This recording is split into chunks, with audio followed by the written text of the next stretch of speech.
Ma'am, that's yours, so guys. Yes. Yeah, I will just introduce you, ma'am. It's all your job.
Hello, everybody. Good morning.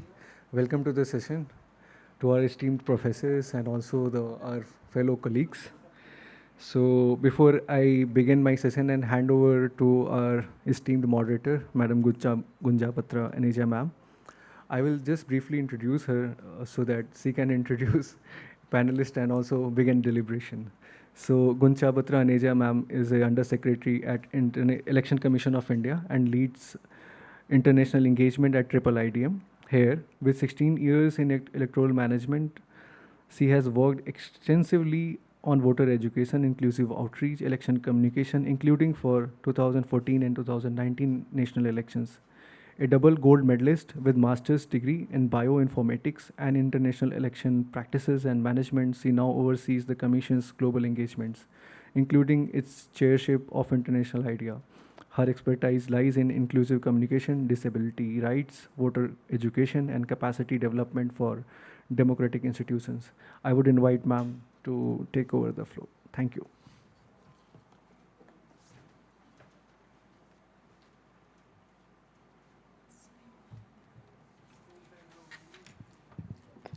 Thank you, Anand. Good afternoon. Since we are already 8 minutes late, I think we'll be sticking to the time because we have a lot of audience who would love to be there with us. So, distinguished delegates, esteemed speakers, especially our revered academicians who are here, colleagues, ladies and gentlemen.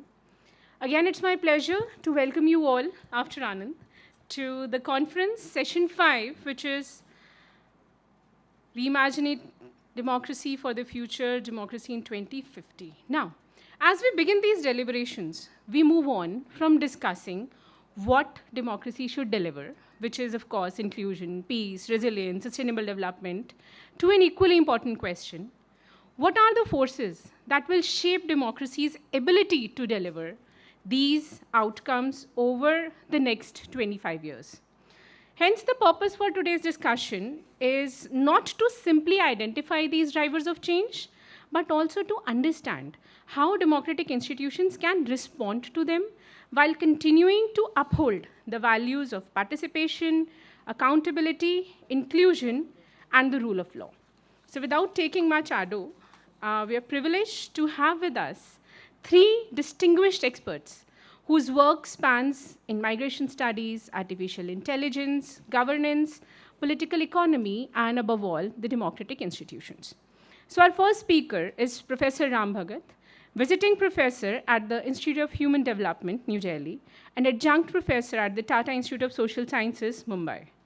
He's a distinguished scholar in migration, urbanization, demography, climate change, and sustainable development.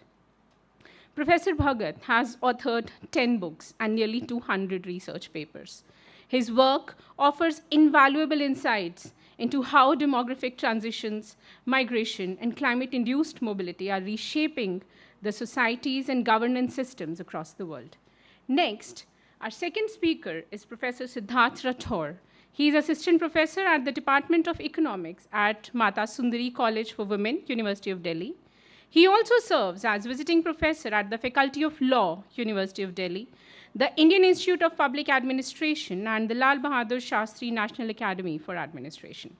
With expertise spanning economics, artificial intelligence, public policy, and governance, Professor Rathore's work explores how emerging technologies, specifically AI, as we had been discussing before the session, are transforming the public institutions, and that's what we expect to see in his presentation as well.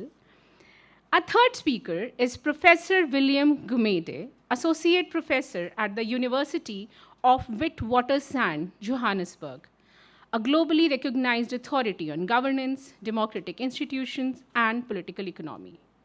Having contributed to South Africa's democratic transition and advised governments, parliaments, and international institutions across the world, Professor Gumede brings a uniquely global perspective on the future challenges and opportunities confronting democracies in an increasingly interconnected world.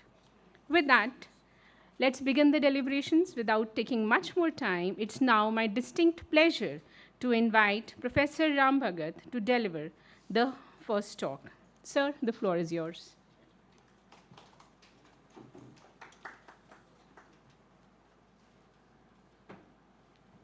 So, good afternoon to all of you, and thank you, Guncha, for kind introduction and inviting me again in a very short span of time. So, I shall be talking about demographic drivers of change and how this change is related with democracy. So as you know that democracy, people are the central idea, people are the pillar of democracy. And democracy and demography are related, both originated from the word, from the term demos. Demos means people. So while demography studies people, democracy is about the governance, about the government of the people, for the people, by the people. So these are actually very related things, but we hardly relate it. So what I'll try to present within this few minutes time, that how demographic transition is related with democratic transition. And this need to be looked from historical perspective. So many of you know about demographic transition, that fertility, mortality, that is about the growth of the population. So fertility and mortality, birth and death rate from high level, it transits to the low level. And at the pre-transition level, birth rate is equal to death rate. No population growth. So this was actually the period in Western Europe, something like before middle of the 18th century, 1750, before that. And Thomas Hobbes says that in this situation where life is nasty, brutish, and short. Short means 20-25 years of life expectancy. You can imagine. Now the Western people survive up to 85 years, Scandinavian countries and many other countries, including Japan. 85 from 25 years. In this situation, democracy was not possible. It was only autocracy. So how democracy started, or how we can see the link between democracy and demography? It started something with mortality decline. life expectancy increasing, mortality decline, and this has actually happened in Western Europe, middle of the 18th century. Demographic transition started, and you see the many things, democratic ideas, including French Revolution, taking place in 1789. It was the period when how does mortality decline triggered the democratic ideas? Because now the people are now have more confidence, not the fatalist. We can control our life. So controlling our life is something like controlling our governance also. We can govern. And then therefore, something governance is not divine. It is not monarchy. It is the people who can invent or design or promote the governance. So this mortality decline was very, very revolutionary idea, not only in population growth and transition, but also in spreading democracy. Now then started the fertility decline. So it is always mortality decline preceded to fertility decline. And what happened with fertility decline? That happened in Western Europe, something of the middle of the 19th century, 1850. With fertility decline, now you have larger population growth, and then when fertility decline was completed before Second World War, lot of women became relatively free, and they could join labor force. They have the women's agency has been added. So fertility decline, and therefore demand for adult suffrage extended to women in Western countries. So this actually, now what is happening now after Second World War? Now Western countries are grappling with immigration. There is a love and hate relationship. There is a love and hate relationship with immigration, immigrants. They want, because now the aging of the population. Now see, countries are fighting war, they don't have population. Ukraine and Russia, both countries in the absolute population, they are declining. Israel, declining, will decline soon. Many countries are there fighting war. Now immigration, this becoming love and hate relationship. Then what is the problem? Problem is that the part of the immigrants are categorized as illegal immigrants. And then there are refugees and there are asylum seekers. This is the actually problematic area. And how this can be solved? It can be solved through, as we have agreed, most of the nations, and through United Nations resolution, safe, orderly, and regular migration. How safe, orderly, and regular migration can take place? It is about international cooperation. It is about global democracy. Safe and orderly and regular migration, it is not just leaving the country, it is also dignified return. It is safe and dignified return. What is now today happening? Somebody has been categorized or termed as illegal migrant, might have crossed the border, or visa has expired, overstayed. That is also the problem, huge problem. It is not that all illegal migrants have crossed the border. Illegality has been created through administrative and through policy, immigration policy mechanism. So solution is how global democracy should advance so that people can move safely, regular, and orderly way, and it can actually, democracy can provide a better opportunity, better solutions. But then what is happening today? And this is actually the democracy deficit or democracy backsliding.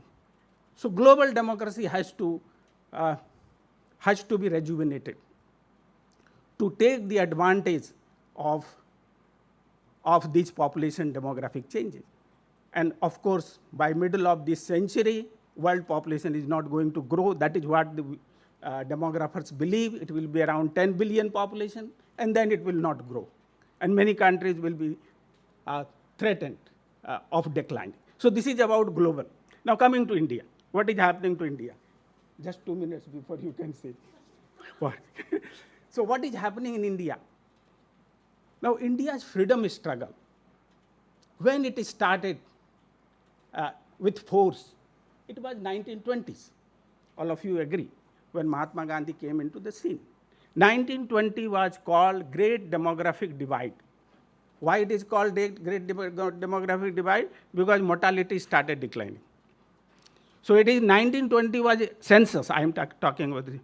It's a watershed in India's demographic history and democratic history, where mortality started declining, and you can see the upsurge of the people and improvement in the life expectancy. Life expectancy was again very low, 25 years, and then it has improved.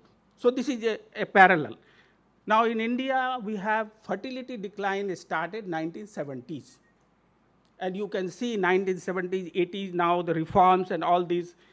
And then women coming into in a big way now. Now why women coming in a big way? Because sex ratio is improving, lot of fertility declining, so the domestic work in terms of reproductive care and etc., that is declining. So these demographic changes are very much related with changes in the sex ratio, and women, large number of women, women's agency has been unleashed, and that we see in our political processes. But then this is also a time of demographic dividend. And what is demographic dividend?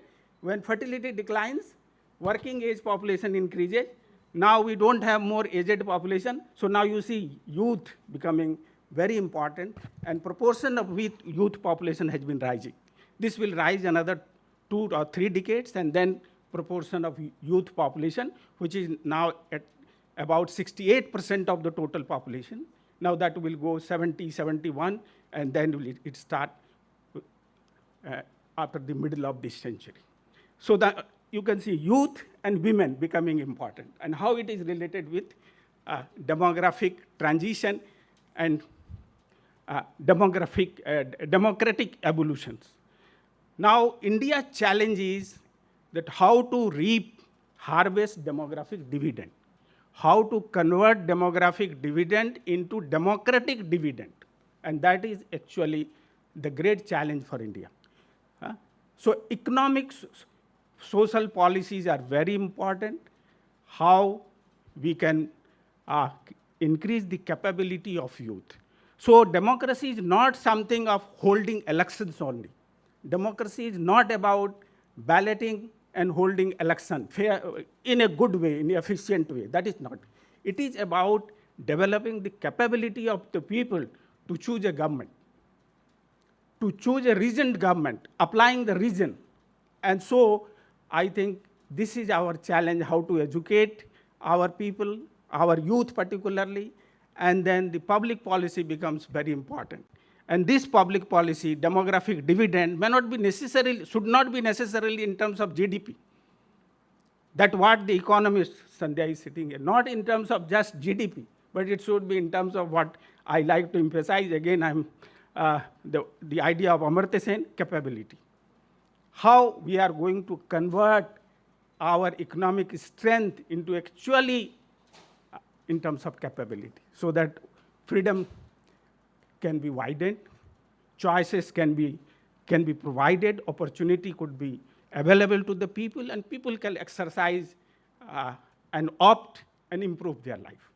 Now, public policy becoming very important for not only for democracy, but demographic dividend. And let me tell you, democracy provides a unique condition for harvesting demographic dividend.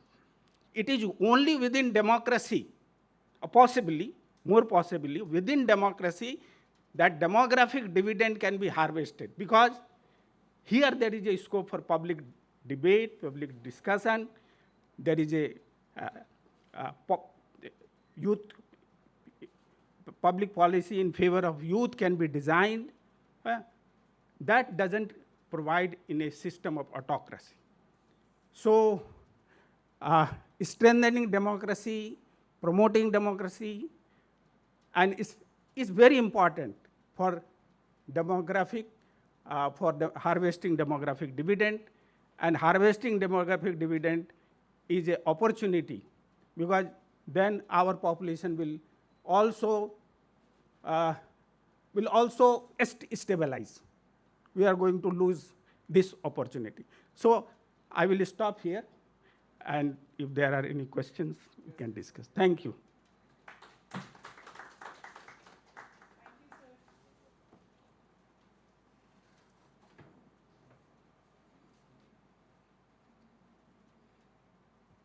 Thank you so much, sir. It was such an interesting take on democracy with the driver of demography.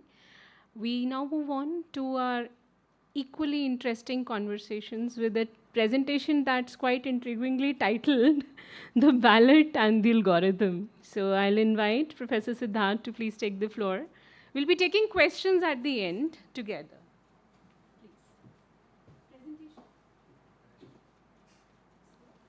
Yes. This one? This forward, this backward. All right. So good afternoon, everyone. Thank you for having me here. And I was very keenly listening to Professor Ram, and I'd be very, very excited to see that what would happen in sociology. When we say that the impact of AI on demography. I'll tell you an example. Right now, I'm 40 years of age, but if you see my vitals, and if you see my metabolism, it is of 28 years of age. So, and I've biohacked it using AI. So I have biohacked my own mechanism. I have biohacked my body's own algorithm, and I can proudly say that I have regrown my entire hair. So, and all because of AI. So I'm going to talk about certain, and I'm not sure if anyone has heard about Brian Johnson. He's a very famous Instagrammer. You can probably search him. And he basically has said that in the next 15 years, he will become immortal. So you can live forever. So it's just biohacking. And what would be the impact of biohacking? We already know that you have something called as AlphaFold. I would also urge the audience to look at AlphaFold, a protein unfolding mechanism which won, and it's through Google DeepMind, and it won the Nobel Prize in chemistry last year. Now, coming to my script, the ballot and the algorithm. Now, I would like to start with the fact that what happened a year ago in Nepal. Now, in Nepal, we have a prime minister which has been chosen through Discord. I'm not sure how many of you have heard about this app. It's a app which is used by gamers. And after the Gen Z revolution, there was a poll that happened on Discord, and 145,000 Nepalis came on to Discord and said that, oh, we want to choose the current Chief Justice as the Prime Minister. So this is the era that we are living in now.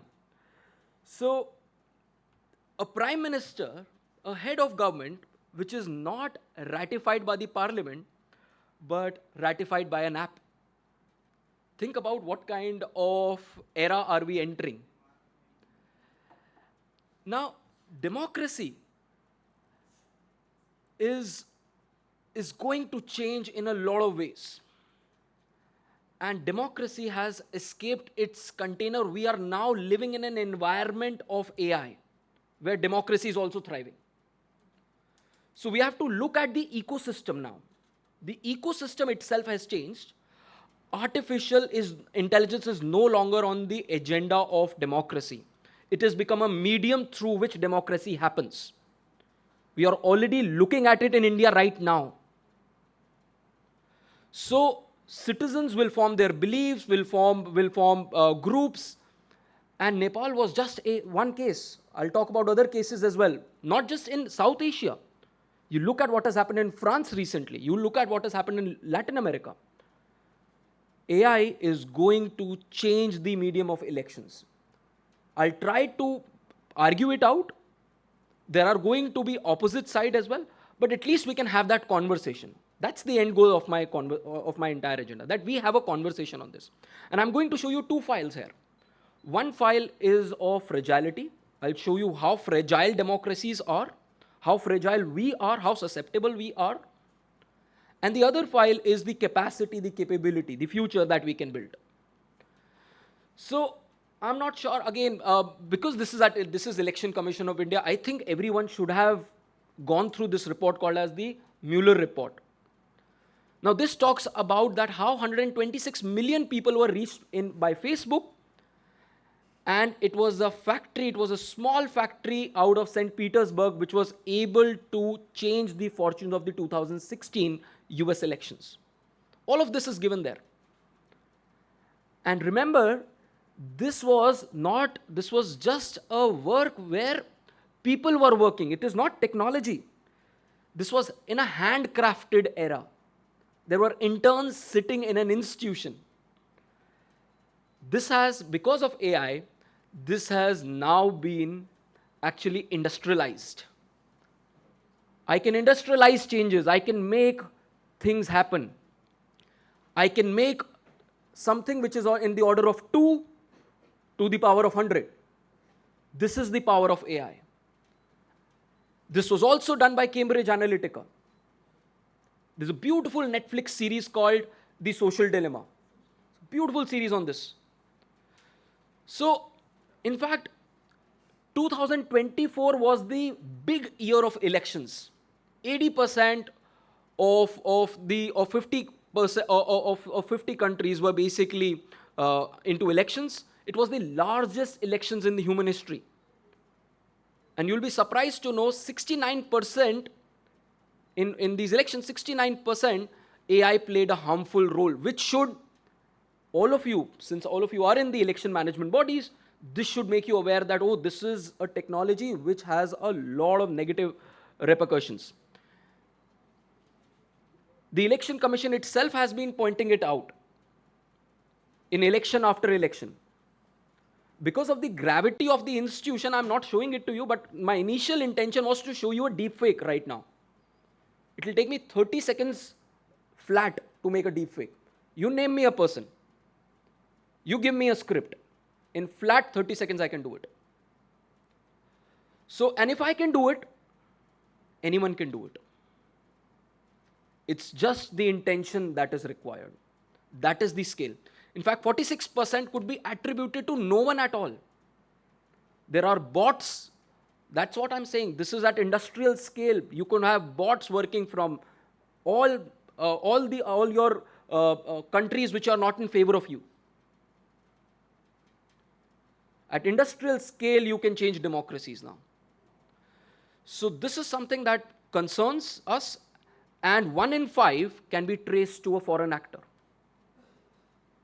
That is why we need to take it very, very seriously. And the problem is that even if we are able to make the citizen aware that something is fake, the citizen himself or herself will start believing in everything. There will be utter confusion. What is true and what is not true? That is the problem with this technology. In last 4 years, we have seen 3 in South Asia. I'm going to talk about South Asia. We've seen what has happened in Sri Lanka. We have seen what has happened in Bangladesh. We've seen what has happened in Nepal. I'm not saying that the grievances were not real. Of course, there are problems. Of course, there were systemic problems in each of these countries. The concerns were genuine. But the feed that was given to them was a recommender system. All these AIs are working on a recommendation system. They tried to see what are you interested in. For them, the only thing that matters is how much more eyeballs can I bring to this app. That is the sole purpose of all these algorithms, because they want to sell you something. So therefore, you have to understand, and again in economics, you have to understand the market behind it. What is the incentive structure of that particular company? To have more eyeballs. To have more eyeballs, you want to show them things which they can be hooked on. And as Malcolm Gladwell says, we cannot, or even the guy who wrote Sapiens, we have an instinct for violence. We would love to see violence. That's how humans are tweaked. So no one elected that algorithm. No one audited that algorithm. That is what is required. And if you are not able to monitor the algorithm, you will only be firefighting then. So much of this, now the capability part, that was the scary part. I'm not here to give a eulogy that everything is bad. There is a lot of things that we can do. Here, much of this is also done in India. We are using AI. For example, in the UP elections, there was something called Election GPT that was being used.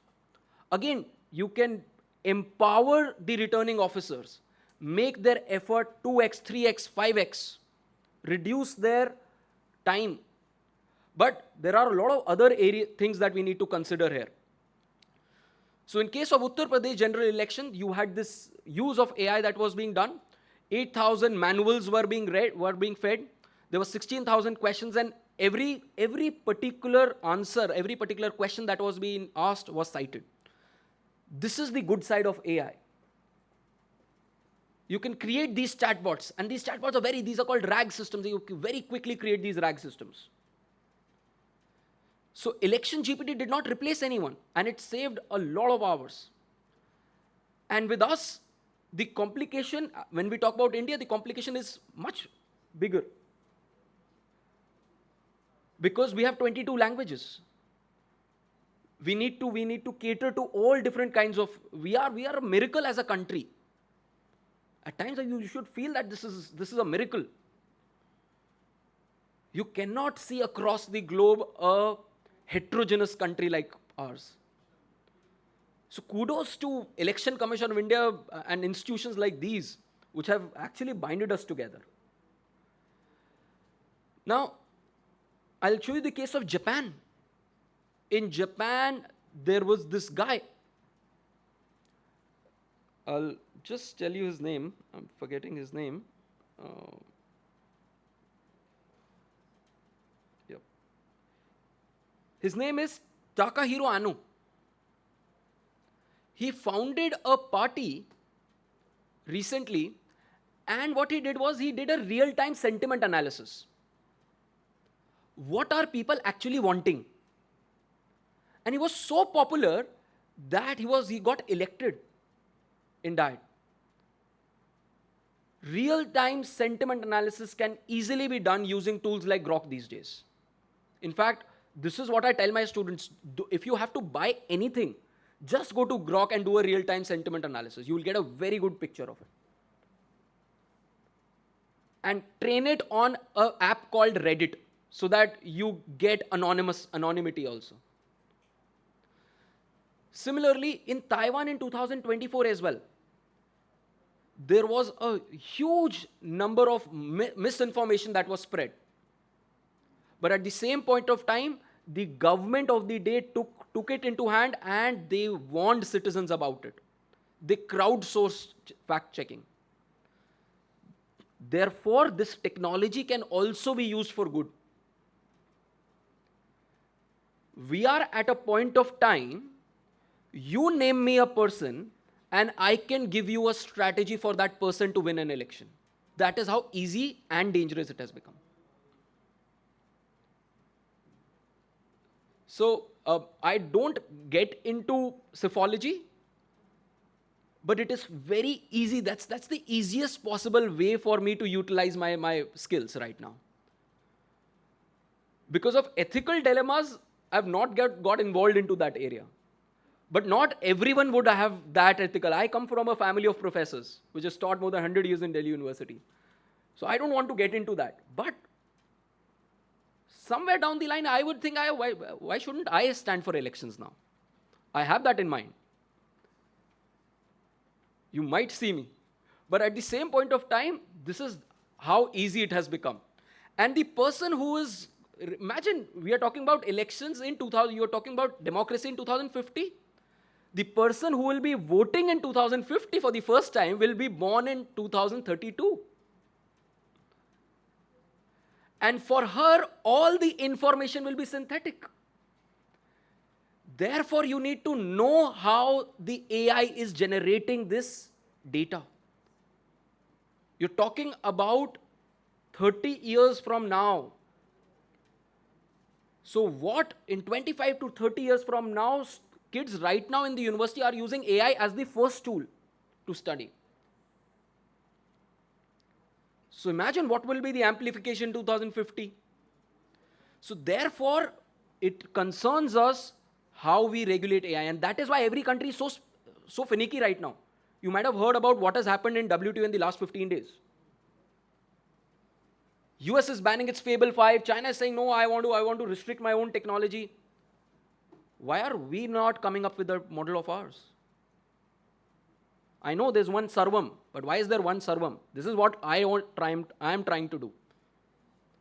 Build models for institutions. So, and I don't know what will be in 2050, but I can only guess from history. And I love this author called Morgan Housel. Absolutely love. He's written a book called Psychology of Money. There's another book of his called Same as Ever. He talks about the fact what will not change. Something which has not changed in last 500 years will also not change in next 25 years. And if that is the case, the reason for voting and the reason for seeking votes will also not change. This will remain the same. Fear and incentives. This will not change. In 2050 also this will be there. Because that is how it has happened. And this is how it has also happened in Europe as well. When printing press was there, we had an reformation and a religious war.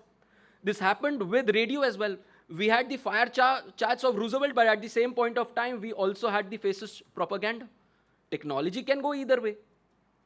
We need to determine how democracy is intact, and all the election bodies will determine this. So that is why your job as the bulwark of, this is what we say, the bulwark of democracy, your job is going to be very, very important. And it has to be important irrespective who is in power. So you have to think 30 years down the line now. So, and how this will be built, just quickly I'll go through. Data, and data in which humans are always there. You can use AI, but the moment that you trust AI completely, it's going to have its own biases. You are going to delete data of genuine people. Then you cannot relegate this to the Claudes of the world, to the ChatGPTs of the world, or the Kimis of the world. Every country would need its own sovereign model, whether it's a large language model or a small language model. Why shouldn't Election Commission of India have a small language model? All it would take, you have built such a huge training capacity building institution. I'm sure it would have taken crores and crores of rupees to build this. Why not invest something in a technology also? And it will not be that expensive. And it will be locally hosted in your center. This is what you require. Similarly, you need to have humans in every particular domain. At the same point of time, you also need to authenticate a lot of stuff. And finally, you need to vaccinate. Don't think of the fact that you can label everything. Don't be a monitor. Be a vaccinator. You vaccinate the citizen that this is how you should be trained. You should all train citizens on the use of AI. And this is what I called as the democratic stack. You might have heard about a lot of stacks. This is what I call as the democratic trust stack. So we are not abandoning democracy.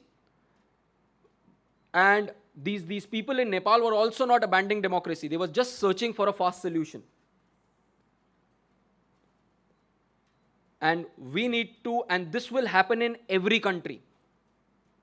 Every country, the population, the demographics are going to change, and the date is only going to matter. But you need to shape the institutions. And lastly, that as we say in India, that world is one family. And in a family, we do not let each other being deceived. Therefore, this is a global common right now. And we need to shape it. Thank you very much.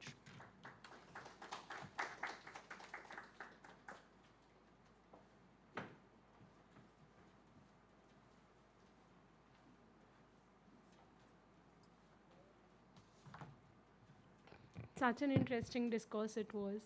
From demographics, we moved on to how technology is tapping the good and the bad in us.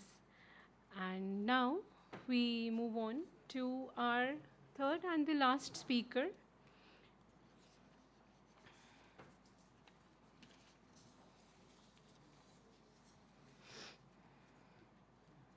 Professor William Gumede.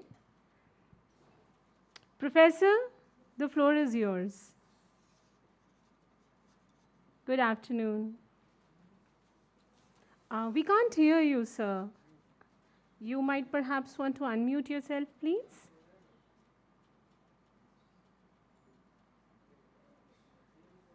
Can the technical team please convey it to him?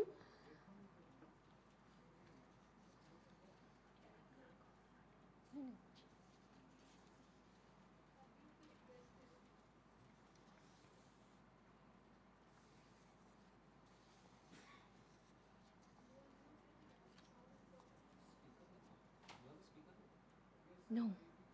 We have an online speaker now. We are trying to connect with him. I think. Absolutely. Absolutely. Should be.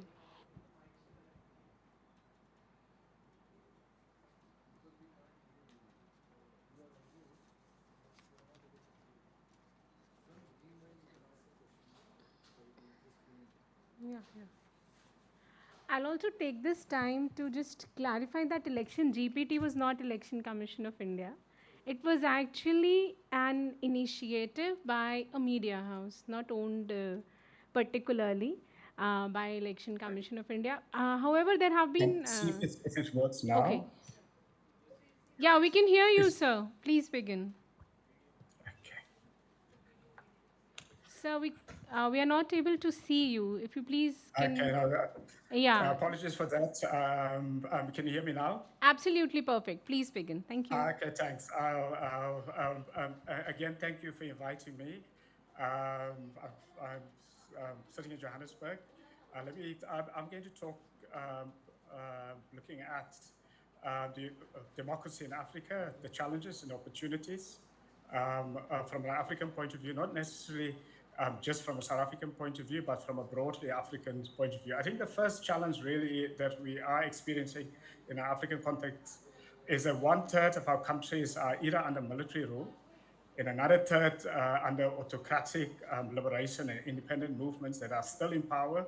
I mean, we have, whether it's in Zimbabwe, the ZANU-PF is still in power, whether in Angola or Mozambique and in Tanzania or Algeria, the old liberation movements that came to power, the end of independence, many of them are still in power.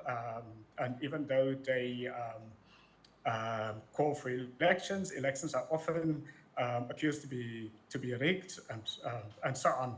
And then we also have a third, sadly, of African countries are under personal rule, where you have individuals, for example, in Cameroon and so on, who's been in power for decades, one individual,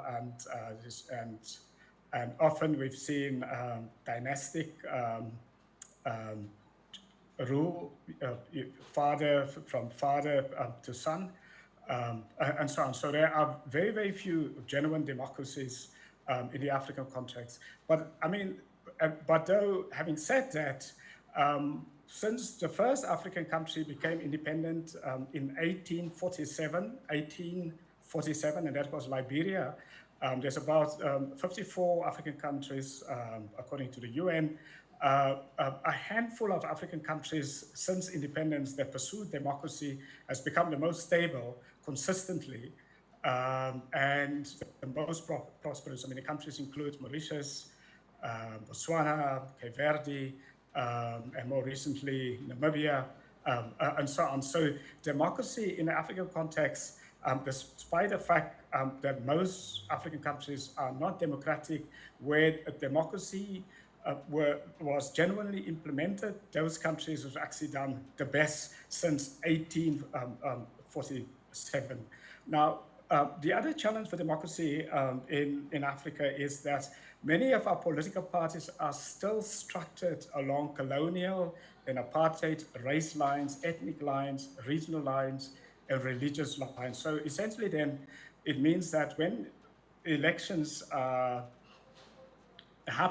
these elections are happening really as almost race or ethnic or regional or religious competition rather than based on genuine values, democratic values, and genuine policies. It's focused on, it really is race or ethnic or regional competition. Then also another challenge is that we have a very narrow view of democracy in many cases, where democracy is seen as a winner takes all. So a party or a leader that wins control all institutions in a country, appointments to every public institution, even in South Africa, which is a much more, a much deeper and much more quality democracy. Our democracy, despite our good constitution, the party that wins and the president that's in power can almost appoint every CEO and every chairperson of almost every state-owned entity in South Africa and every democratic oversight institution. So our kind of the African type of democracy is often, as I say, very, very narrow, and it vests power in the governing political party, very almost overwhelming power in a leader or in a governing party. Then what we've seen since the end of colonialism and the end of apartheid, we've seen systemic state failures in many, many African countries and systemic economic failures. And our societies have remained largely fragmented along ethnicity, religious, and fundamentalist ideology lines, which really undermines building democracies. Then when democracy are implemented in many countries, we've seen parallel governance systems competing with democracy. For example, either religion or customary law, traditional law in the African context, or warlord laws. And then the last couple of years, we've seen a rising religious fundamentalism across the continent. What are the new challenges to democracy? The US President Donald Trump's America First strategy and his sweeping tariffs and cutting development aid and bypassing multilateral organizations have also undermined democracy in Africa. How so? African countries and other developing countries needs a predictable rule-based world and stable multilateral organizations, because African countries are small countries, needs a rule-based world much more than, say, industrial countries. Now, we've seen a decline in development aid across the globe, and many African countries are dependent on aid. And we've seen already what the impact of the declining aid. What it has meant is it's increased poverty in many African countries, and that increase in poverty has destabilized economies, and it also then undermined democracy. And more recently, the US and Israel's war with Iran has hit many African economies.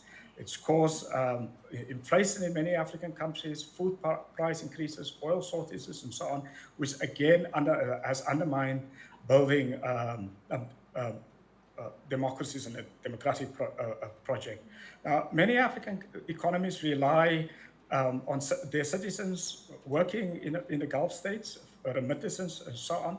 Now, such income is now at risk in many African countries, and that also has undermined democracy.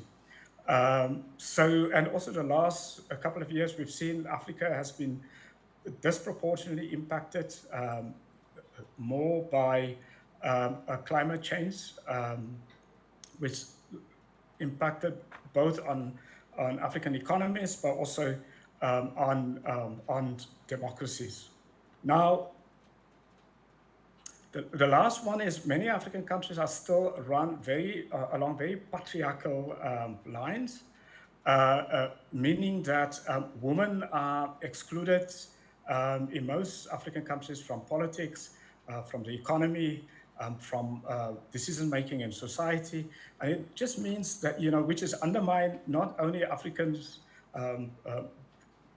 countries' economies, but it's also undermine democracy itself, because it just means that vast numbers of the energy, the ideas, the decision-making power of women have been excluded in many, many African countries, which really has deprived African economies, and it's deprived the African democracy building project. Now, what are the opportunities? Africa has a youth demographic, and one of the speakers thought about the youth demographic. Now there's a disadvantage in the African youth demographic, because if many African youth are unemployed, meaning that African youth demographic is a potential disaster. If you have unemployed youth who can be mobilized by the military, by military dictatorships, by religious fundamentalists, so that is a disadvantage. But there's a positive. We've seen the last couple of years, democracy has totalitarian regimes in Africa has been thrown out through youth uprisings.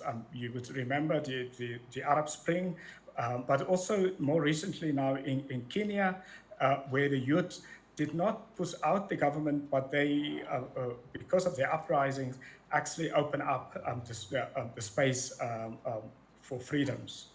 We've also seen a rise in new civil society organizations in Africa, and new types of social movement and new types of self-help movements, which would be very, very important.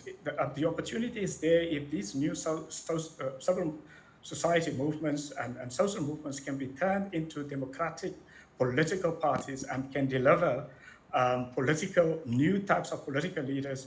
It would be very, very important. I myself in South Africa founded the Democracy Works Foundation 12 years ago, and what we've tried to do, not only in South Africa, but across the continent, and we're in 10 countries across the continent, to try to support civil society organizations and to try to nurture a whole new kind of political leader, from the grassroots base, and new types of political parties that could become governing parties and prime ministers and presidents of the future. So really there is opportunity in these new social movements and civil society groups in Africa. Now, social media, again, it's another opportunity. Although there is a disadvantage, many of our undemocratic African governments have been using social media. They either close social media, close the internet during periods of protests and so on. So it has been used in many cases an anti-democratic tool by governments. But the opportunity is there from a democracy building point of view, because for the first time in Africa, social media provide new platforms for democracy and new ways of holding governments accountable.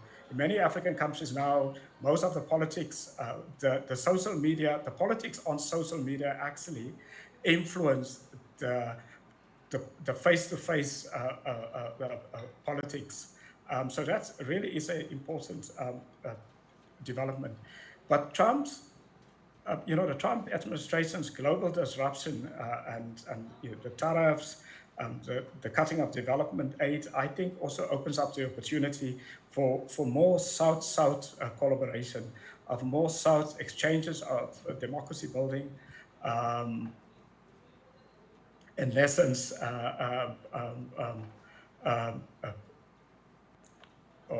that we can learn between African countries and other developing countries. I mean, to end off, African countries, we need new types of political parties that organize across race, ethnicity, and religion. We need much more inclusive electoral systems. We need much more inclusive democratic governance systems, much more coalitions. I mean, the interesting thing is in South Africa, I have a government of national unity, which Mandela initially, when he was in power, put together, although he did not need opposition parties, he included opposition parties in his government, and that was the most stable form of government in South Africa. Even Zimbabwe, a couple of years ago, they had a government of national unity, and it was very, very stable. Even in Tunisia, when they had a form of a government of national unity, so it's a special coalition where you bring in the opposition to co-govern, to bridge this race and ethnicity divide. These forms of governance has been very effective, and so we need to spread that across the continent. Africa, the last couple of years, put together a free trade zone. That must be put into practice because there's an opportunity to build an African-wide economic zone. And then lastly, Africa has a union called the African Union, and unfortunately, it has not been used effectively to promote democracy. We must use the Continental African Union to proactively push for democracy. Thank you. Thank you so much, Professor William. As we come to the end of these presentations, I think the floor is now open for questions. So do we have questions online? Lochna? Okay.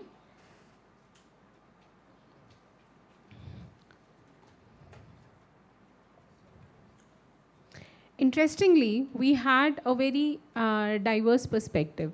We started with the demographics and its association with democracy. We moved on to how technology would drive the change. And we ended up with a global perspective, particularly relevant to ours as we share that global South perspective with the African nations with a shared colonial history. So I think, any questions for Professor Bhagat? Anyone who's here in the room? Yes, please.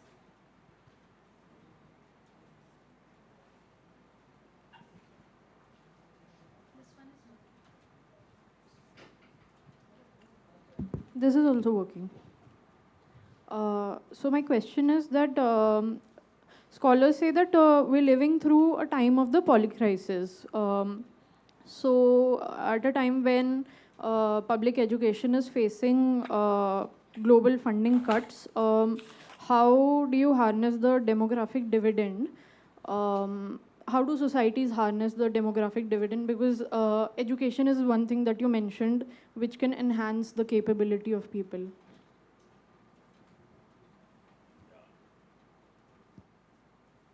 Yes, there are challenges.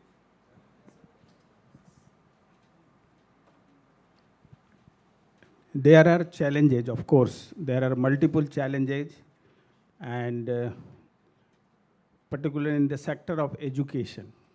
You are right. So education and health, how we shape the policy related with education, health, and nutrition, which can become more people-centric. That is what democracy is all about, and it can come through public debate, discussions, strengthening democracy. So actually democracy, among the polycrisis, democracy is also under threat.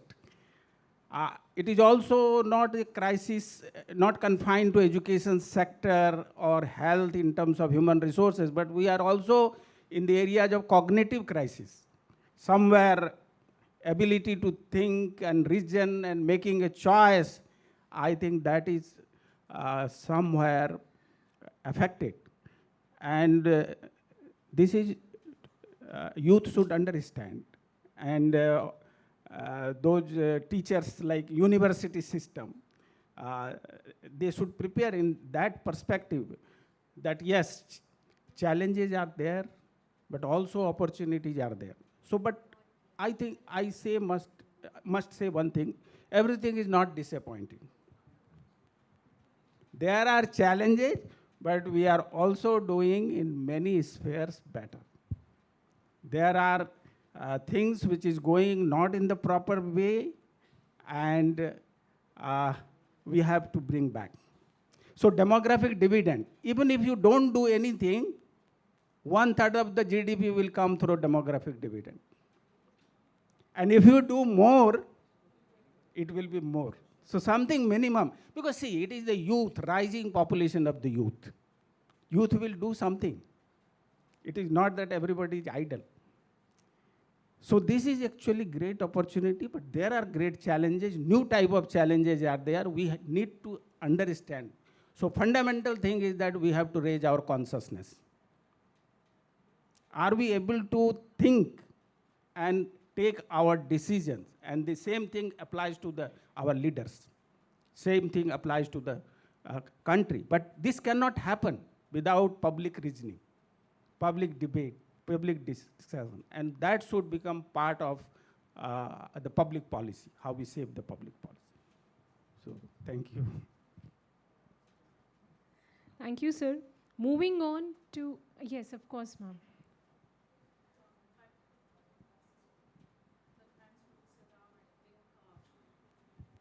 Thanks, Professor Ram, for actually emphasizing the need for societies to invest on democracy and democratic structures and systems.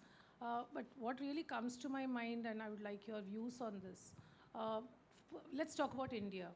We seem to have democratized at the grassroots level quite extensively, thanks to the 73rd and 74th Amendment Bill, where we have got significant number of women's representatives, I think the largest in the world, when we talk about local level participation. But what's really happening currently with the Indian debate is that we are unable to actually break the glass ceiling at the top. Since you emphasize the role of women in democracy, and with development and demographic changes, you find women's participation rising. How do you think we can strengthen the process of democracy and women's participation? How do we really deal with the gender equality question, to be more specific, when it comes to democracy? Yeah. So the last point you raised about women's participation. Women's participation is going to increase simply because of demographic reason. Life expectancy of women is higher than men. At all India level, 4 years. In India, women survive more than 4 years than men on an average. So women survive 74 years and men survive 70 years.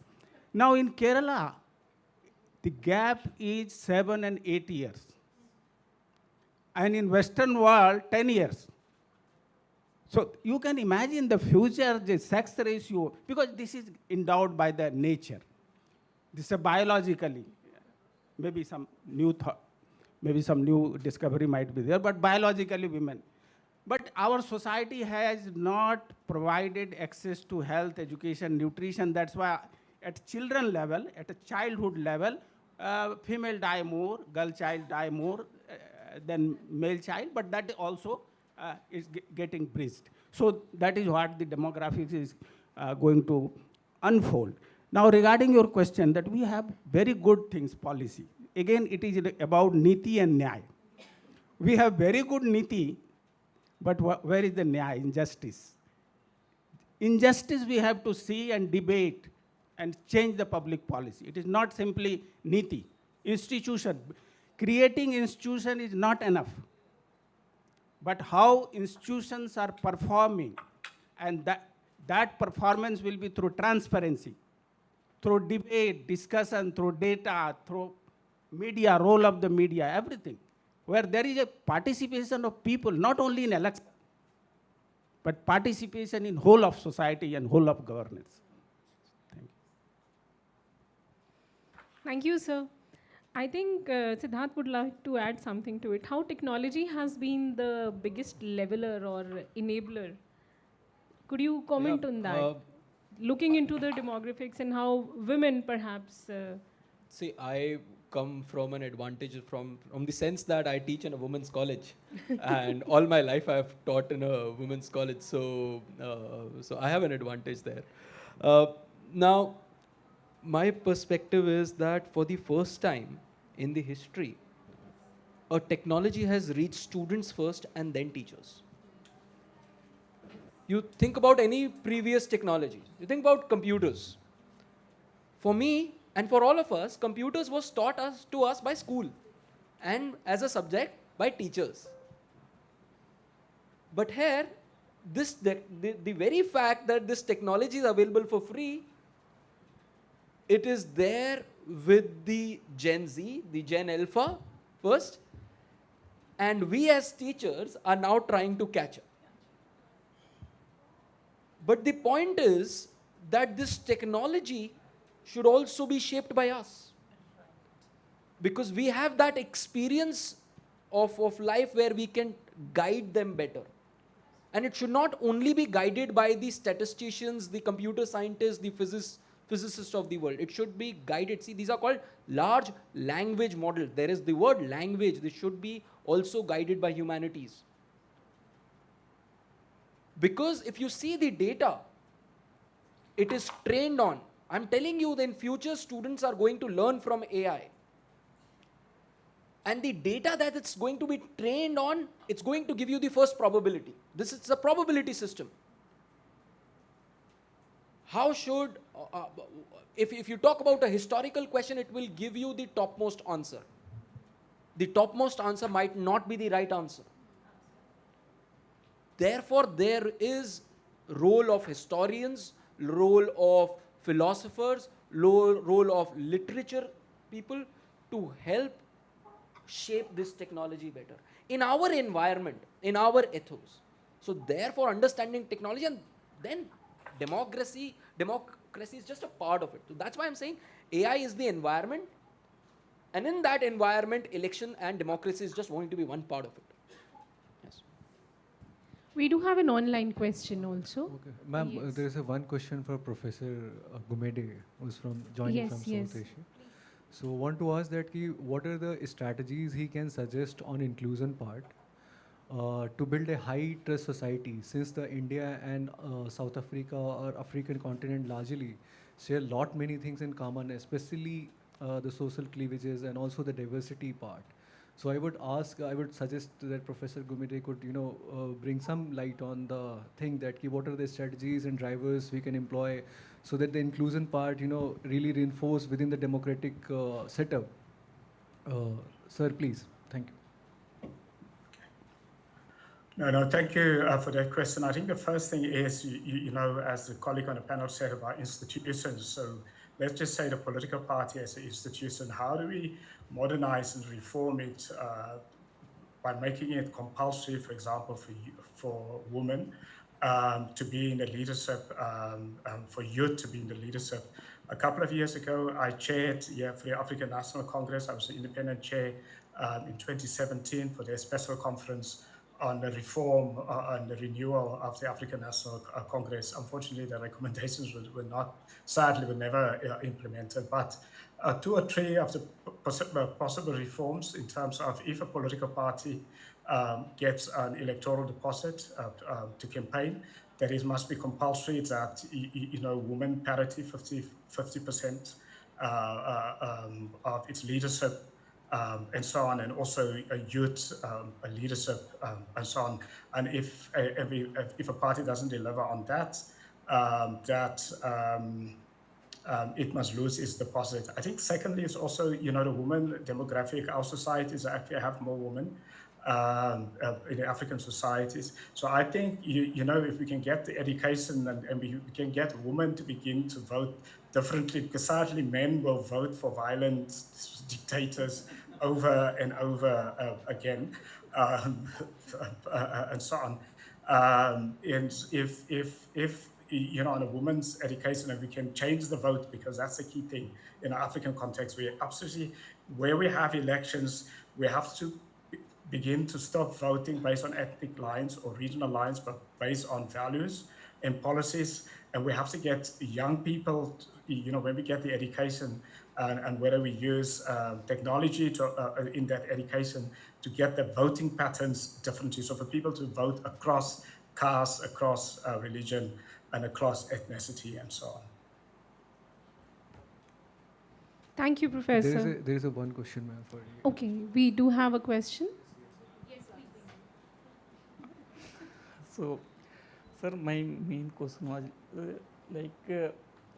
in to Siddharth sir. So, sir, as you, I have 2 questions. First, when we are talking about the democracy, reimagining democracy for the future, and AI is also very new. सो इसका भी future अभी कोई कोई एक proper regulations नहीं है AI में या वो, सो एआई का फ्यूचर इटसेल्फ एक गवर्नेंस पर्सपेक्टिव से या रेगुलेशन पर्सपेक्टिव से कोई इतना स्टेबल नहीं दिखता.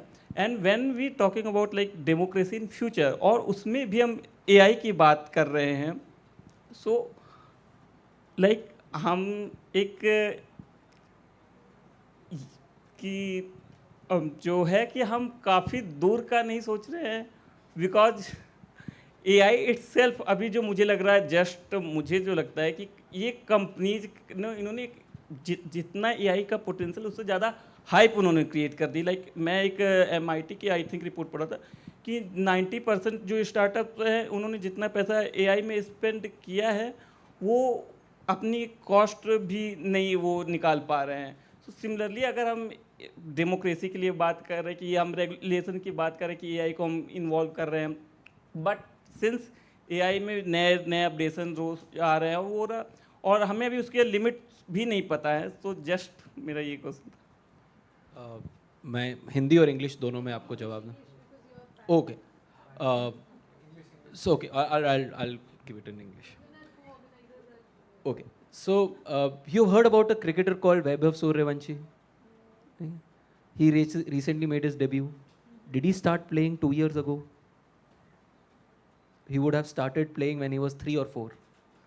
And therefore he was able to make a debut at the age of 14, 15, right? So you have to think about future.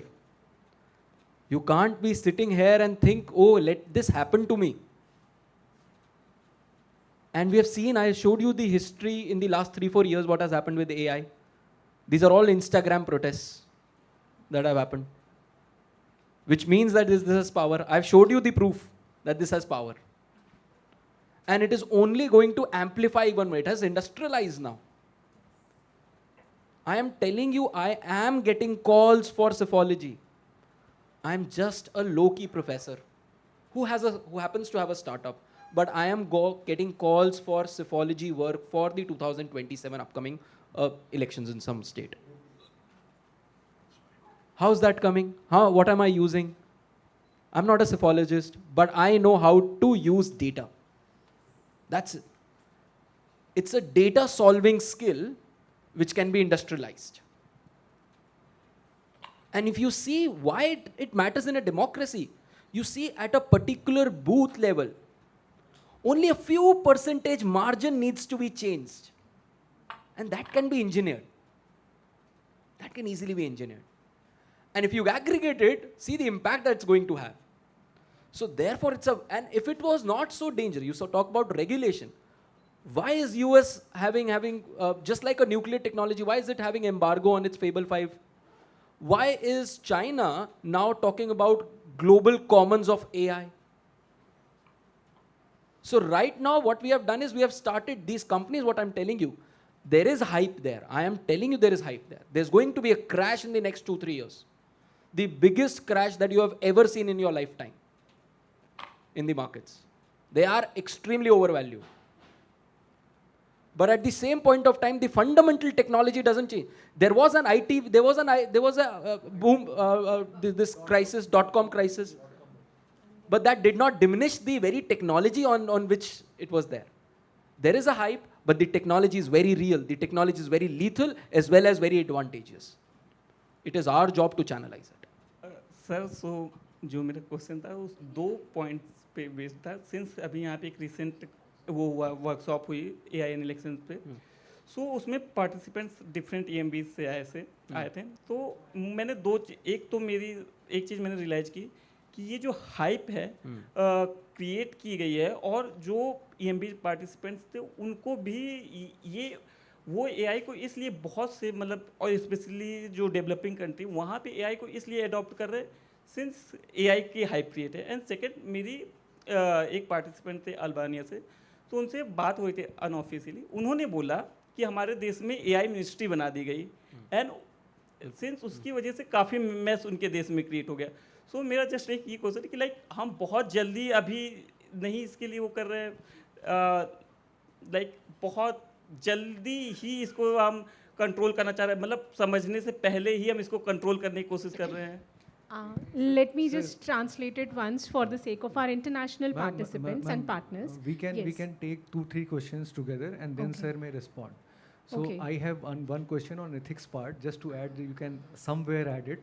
Just I got in the idea.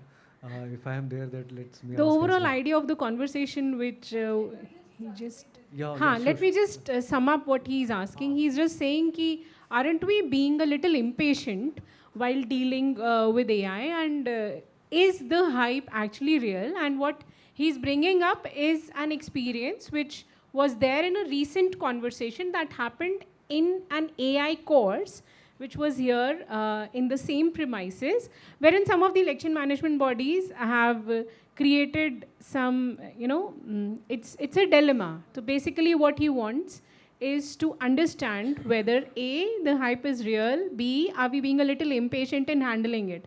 I think one of it has already been answered by him. The hype, the technology is here to stay, and it is very, very real. Hype is momentary, but the technology is here to stay. And are we being a little impatient in dealing with it? I think again. I think I answered that. Yeah. Everyone is, and in fact, there is a body that has been recently there. 3-4 days ago, there's a body called as WAICO, which is a world organization for regulation of AI, which was proposed, which is headed, I think it is in Beijing, the headquarters is in Beijing or Shanghai. I think the headquarters is in Shanghai. And it is being right now being managed through China. So, and 29 participants, you can read it in today's newspaper. And it's a global common that we are now trying to come up. But the pace of the technology is so quick that we need to be really quick in adopting it. And we cannot wait. We are already late to this bus. So we are interested in the governance side. So, He's saying, no. how do I regulate something? You are saying about adoption. Yeah. He's saying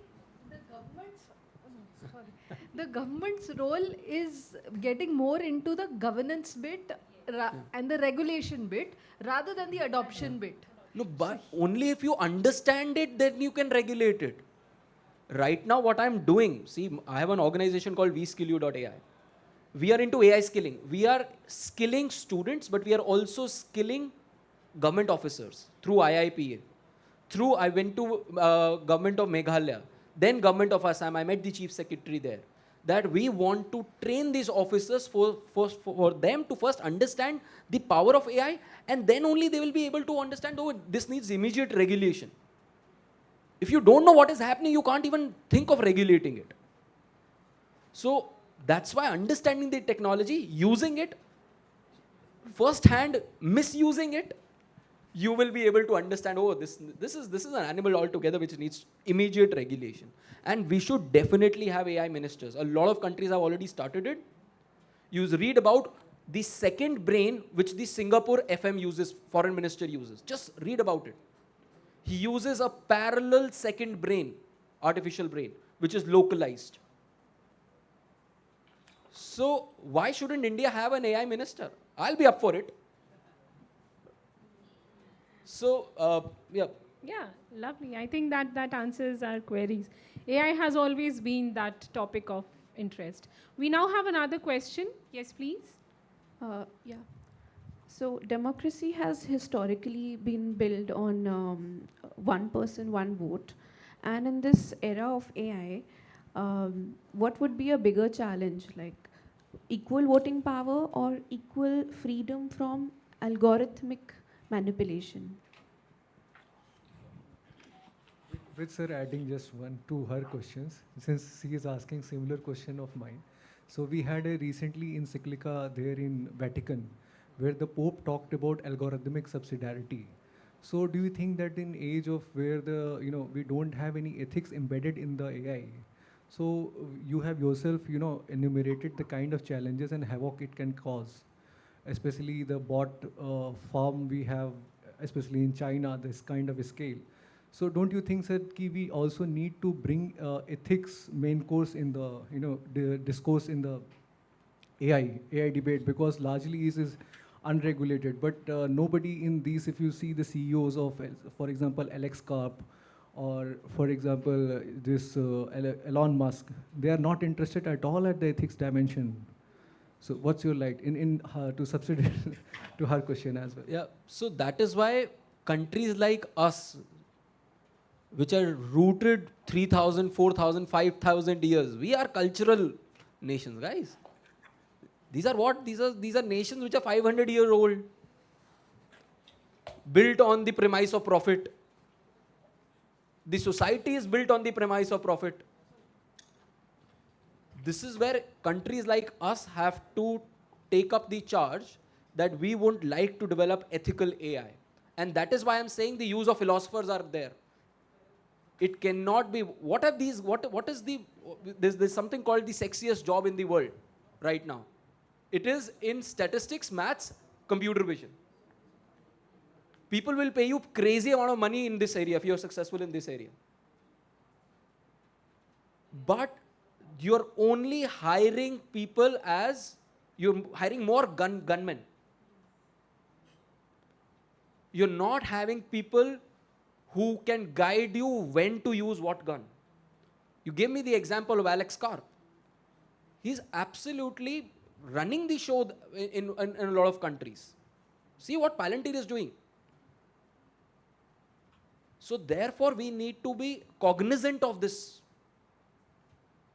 And we need to ensure, that is why we cannot rely on these foreign AIs. Every country needs to have that ethical compass built into the AI. It has to be a global common, but at the same point of time, it's also be sovereign.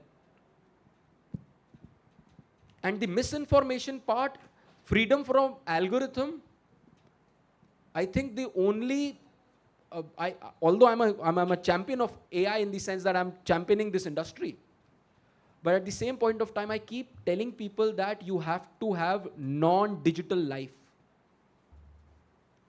You have to disconnect from the internet. You have to disconnect from this entire world.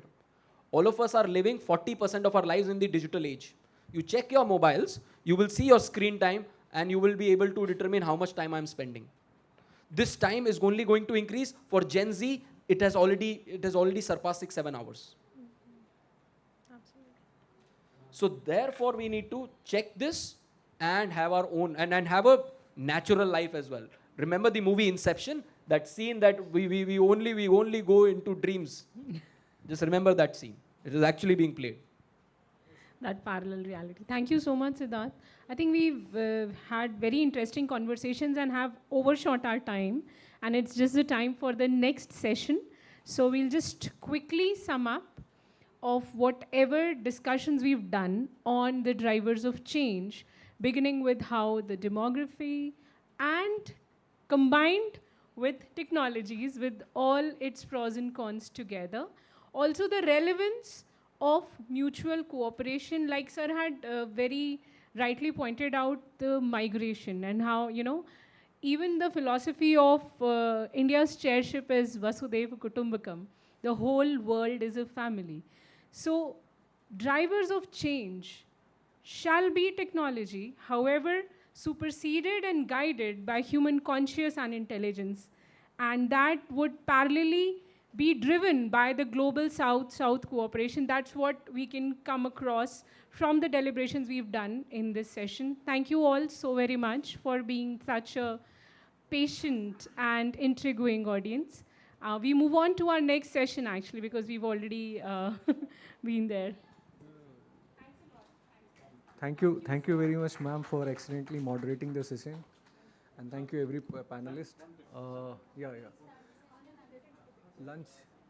Achha.